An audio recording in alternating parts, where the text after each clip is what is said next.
poquito la apertura de Wall Street. Javier Alfayate, gestor de GPM Gestión Global. Muchísimas gracias por estar aquí. Muy buenas tardes. Muy buenas tardes, ¿cómo estás? Bueno, Javier, Wall Street abre en positivo, de nuevo vemos subidas, parece que ya está claro que el mercado se ha decantado por el verde, ¿no?, en las últimas semanas. Y si miramos a algunos protagonistas hoy, Tesla, por ejemplo, con subidas importantes, parece que la compañía ha dicho que puede estar beneficiado algunos de sus vehículos, algunos de sus modelos, por esa ley de reducción de inflación y, por tanto, en el día de hoy está subiendo en torno a un 3%, había visto antes. Pero bueno, en definitiva, ¿qué te parece esta apertura de sesión, Javier? Sí, bueno, ya estamos viendo, ¿no?, cómo efectivamente los índices, especialmente el S&P 500, que ha quedado ahí un poquitín, bueno, pues rezagado, ¿no?, ya ha cumplido ese objetivo, ¿no?, en la zona de los máximos anuales, como decía, ese 4.280, que ahora puede hacer de resistencia. Entonces, bueno, puede ser que a lo mejor por ahí ya empecemos a ver que le va a costar, ¿no?, o que a lo mejor le cuesta y necesita, pues a lo mejor un apoyo en la zona otra vez del 4.200. Eso en el corto plazo. En el medio plazo tiene buen aspecto. Es decir, la tendencia podría seguir siendo alcista, siguiente objetivo 4.550, 4.555. Entonces, esto es el S&P, pero es que si vemos, por ejemplo, el Russell, que ahora es un poquito... El Russell es el componente de medianas y pequeñas empresas, ¿no?, de Estados Unidos, que se había quedado muy rezagado con respecto al S&P o al Nasdaq, ¿no? Ya le vemos como empieza, ¿no?, a coger, claro, intensidad, ¿no? Está, como digo, muy atrasado, todavía está en torno a 10 puntos porcentuales por debajo de su máximo anual. O sea que fíjate, bueno, el potencial que puede tener, ¿no?, si al final pues esa mejora o esa fortaleza que vemos en el S&P se traslada al resto, ¿no? En cuanto a Europa, pues ya vemos que el IBEX pues bastante bien, camino del 9.500, el Eurostoxx también bastante bien, el DAX por encima de 16.000. Bueno, yo creo que poco a poco deberíamos de continuar, ¿no?, viendo que esa senda pues es la que se mantiene, mientras digamos que la inflación siga controlada como parece que está, ¿no?, y quizás pues esa recesión, ese fantasma de recesión, a lo mejor solo llega para asustarnos y poco más. Bueno, mientras siga siendo así, la exposición que tenemos que tener es, bueno, precisamente a esos índices y en torno a 50, 60 puntos quizás porcentuales de la cartera, ¿no?, total. Por cierto, Javier, lo decía también antes, al final estamos viendo como la volatilidad está bastante muteada, bastante silenciada, ¿no?, últimamente, y es que ahora incluso ha caído por debajo de los 14 puntos. Es un nivel que no veíamos desde febrero de 2020, antes del crash por culpa del COVID, 13,92 puntos concretamente. ¿Y qué nos dice que la volatilidad esté en un nivel tan bajo? ¿Esto es símbolo o señal de que podemos entrar en un mercado alcista durante bastante tiempo? ¿O qué nos dice? ¿Qué pista nos da que la volatilidad esté tan baja?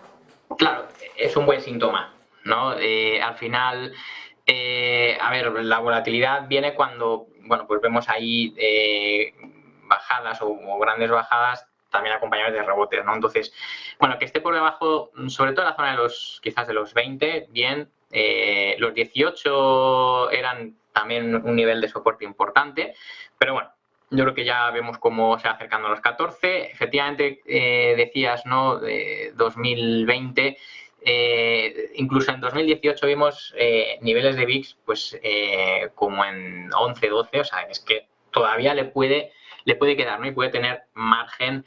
Hablábamos, ¿no?, del S&P, que está en zona de máximos anuales, que bueno, puede tener ahí a lo mejor una pequeña corrección en el corto plazo, pero en general es alcista. Bueno, pues eso es confirmado, ¿no?, por ese índice de volatilidad, que efectivamente, bueno, pues poca volatilidad se suele asociar o bien asociado a mercados más tranquilos y por lo tanto pues más alcistas, ¿no?, que bajistas. Así que bueno, eso bien.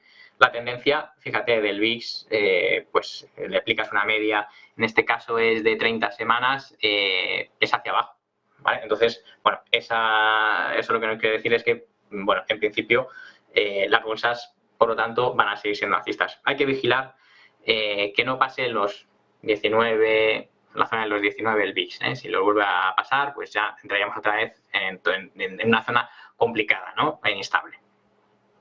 Javier, por cierto, permíteme que te interrumpa porque quería ahora mismo hacer una Breve pausa para explicar bien el dato que acabamos de conocer. 4 de la tarde les decíamos a los espectadores dato de los tipos de interés en Canadá, dato de la decisión que ha tomado ahora el Banco de Canadá y ojo porque se esperaba que no hiciera absolutamente nada, pero tenemos otra subida sorpresa por parte de un banco central, igual que ayer el de Australia. Javier del Valle, buenas tardes. ¿Qué ha hecho Canadá? Buenas tardes, Marta. Pues sorpresón en cuanto a subida de tipos de interés. Recordemos que el Banco de Canadá ya pausó las subidas de tipos en enero de este año, de 2023. Se mantenía en una tasa del 4,5% sin bajadas, simplemente manteniéndose en una tasa en la que el banco creía que estaba en un entorno restrictivo y que manteniéndose ahí sería suficiente para reducir la presión de la inflación. Bueno, pues Marta, sorpresa por parte del Banco de Canadá, que no mantiene esa pausa, que sube de nuevo 25 puntos básicos y lleva la tasa hasta el 4,75%, cuando el consenso se mantenía en que iba a mantener la pausa, en que se iba a mantener en el 4,5%, y así lo apuntaban la mayoría de grandes bancos y gestoras. Bueno, pues parece ser que 25 puntos más sobre la mesa para el Banco de Canadá, a lo que hay que preguntarse qué es lo que está viendo para continuar, tras una pausa tan prolongada de casi 4 meses, continuar otra vez con las subidas de tipos de interés. Una inflación seguramente más persistente o que no desacelera al ritmo que ellos estaban estimando, y también a lo mejor unas revisiones. Recuerden que ayer conocíamos las revisiones del Banco Mundial, revisiones de crecimiento, sobre todo que apuntaban a que 2023 todavía podía ser un poco más resiliente, la economía podía todavía mantenerse un poco más fuerte y no será hasta 2024 cuando empecemos a ver esa contracción más dura, por lo que el ciclo está todavía alargándose, está tardando en llegar a esa fase final, esa contracción de forma más pronunciada, y por supuesto se mantiene gracias a los servicios y a la parte del mercado laboral. Cuando esas dos patas sean las que cedan, a partir de ahí seguramente los bancos centrales cambien por completo sus políticas. Hasta ahora 4,75 en el Banco de Canadá. Dicen: los precios de una amplia gama de bienes fueron más altos de lo esperado en abril. La inflación de los servicios se mantuvo elevada. Ahí lo tienen, un apartado de servicios donde dice el Banco de Canadá que todavía se mantiene resiliente, que sigue generando una presión de precios, todo esto junto al mercado laboral también, que está fuerte. Hasta que eso no ceda, el Banco de Canadá necesita reactivar otra vez la subida de tipos. 4,75 de subidas, y el dólar canadiense, por supuesto, subiendo en estos momentos, descontando esa subida que en principio nadie estaba esperando, al menos de unos pocos. Pues Javier del Valle, muchísimas gracias por ese dato. 4,75% ya los tipos de interés en Canadá, suben 25 puntos básicos. Y volvemos con Javier Alfayate. Javier, me parece que sigues por ahí. Sí. Perfectamente. Bueno, pues, ¿qué te ha parecido la decisión del Banco de Canadá? ¿Puede servir como indicador, como termómetro de lo que haga la Fed la semana que viene? También otro subidón, en este caso otra subida de 25 puntos básicos, que bueno, podría servir como una sorpresa para un mercado que cree que Powell va a pausar la subida de tipos. Bueno, las espadas están en todo lo alto, ¿no? Realmente no hay un consenso. Y vemos que es cambiante, ¿no? Tan pronto está un 75% subida de 0,25 puntos, como que luego es una pausa, ¿no?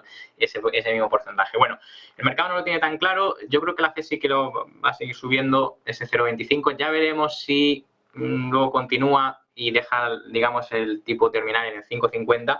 Creo que está por ahí, yo creo que están dudando. Bien, pero fíjate, el gráfico que te muestro, este es el euro dólar canadiense. Bueno, lo de hoy ha sido un poco, el mercado ya lo está descontando, ¿no? Fíjate cómo el euro cae, lleva 6 semanas consecutivas cayendo frente al dólar canadiense, ¿no? O sea que, bueno, aquí a lo mejor algo se olía y bueno, fíjate cómo la reacción, pues bueno, ha sido continuar, en este caso, apreciándose el dólar canadiense, ¿no? Así que, bueno, sorprendente, quizás, pero no tanto de lo que decía la FED, ¿eh? Yo creo que ahí... Vamos, yo me incliné a pensar que hay más probabilidades de que suba ese cuarto de punto y luego ya sí a lo mejor una pausa, y a lo mejor todavía le queda otra subidita más quizás para a lo mejor después del verano y ahí ya quedarse hasta el año que viene, que ya por ahí dicen que por marzo a lo mejor ya tiene que empezar a bajarlos. Pues Javier Alfayate, muchísimas gracias por estar aquí en Negocios Televisión. Muy bien, muchas gracias, hasta la próxima.